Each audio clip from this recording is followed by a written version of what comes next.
آنچه که مربوط به قتل‌های اخیر هست، یعنی در 22 سال گذشته و در خارج از کشور 234 نفر رو به قتل رسوندن و در اروپای غربی فقط 89 تن از اعضای اپوزیسیون رو به قتل رسوندن، این دلیل قدرت داره برای حفظ قدرت سیاسی و برای تحکیم موقعیت خودشون و از طرف دیگه برای از بین بردن و ترسوندن اپوزیسیون.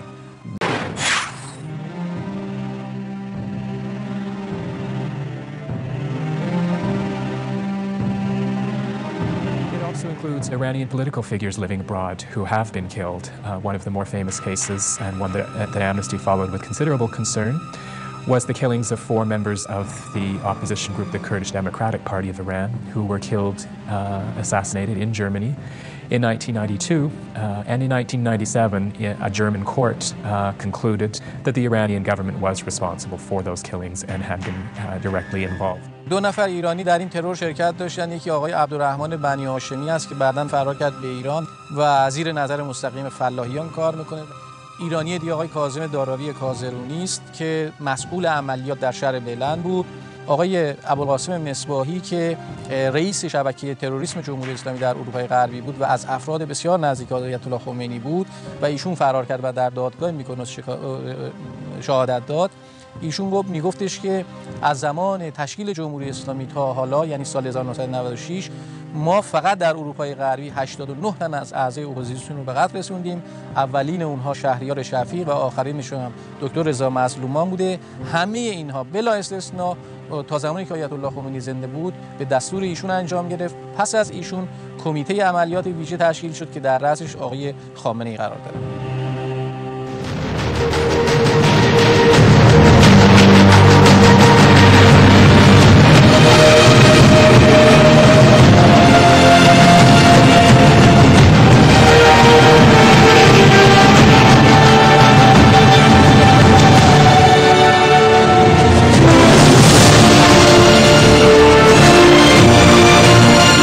با درود به عشق‌های فروزان و شعله‌ور آزادی، صدیقه مجاوری و ندا حسنی و 23 قهرمان دیگر در 10 کشور جهان.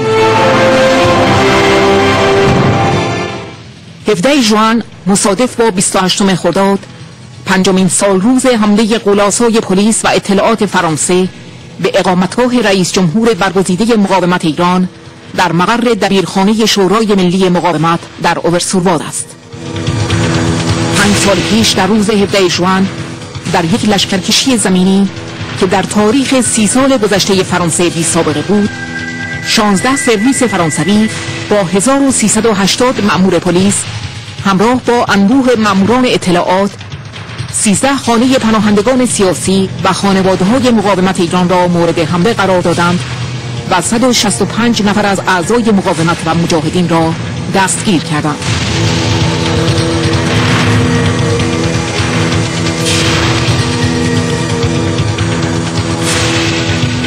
این حمله که مجاهدین و فعالان مقاومت ایران آن را یک کودتای استعماری می‌نامند، بلافاصله با موجی از محکومیت و انزجار بین المللی روبرو گردید و طی مدت کوتاهی یک جنبش گسترده جهانی برای درهم شکستن این توطئه رسوا شکل گرفت.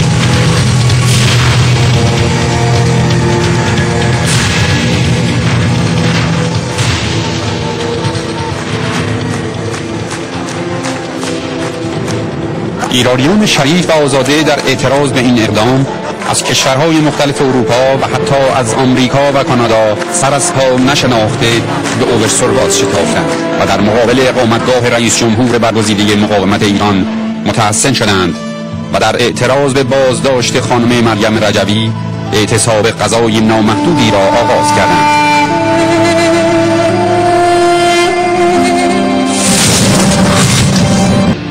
تجمعات و حرکت‌های اعتراضی هواداران مقاومت از جمله در تهران، اصفهان، اهواز و شیراز بارها با یورش وحشیانه نیروی انتظامی روبرو گردید.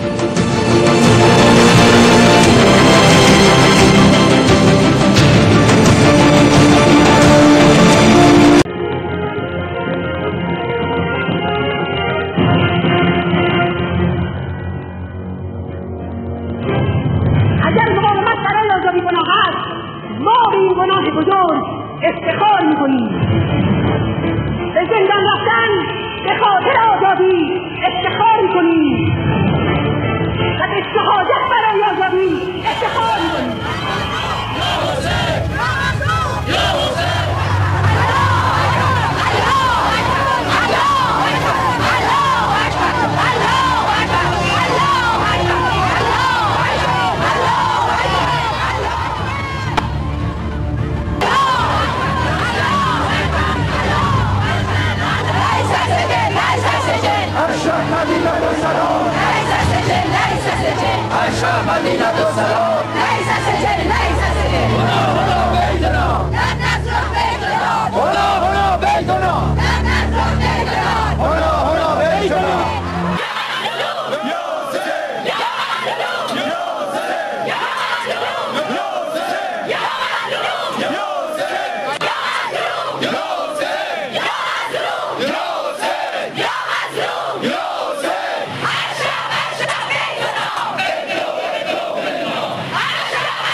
Wenn die Schlagstöcke auf Demonstranten niederprasseln, wenn Elektroschocker Geständnisse herauspressen, wenn moderne Abhörtechnik aus dem Iran den perfekten Überwachungsstaat macht, ist vieles davon made in Germany. Und das ist und bleibt ein Thema für Monitor.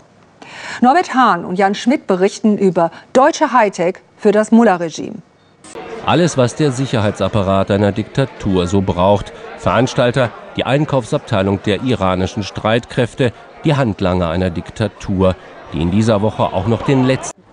Hier im berüchtigten Evin-Gefängnis sitzen die Demonstranten dieser Tage.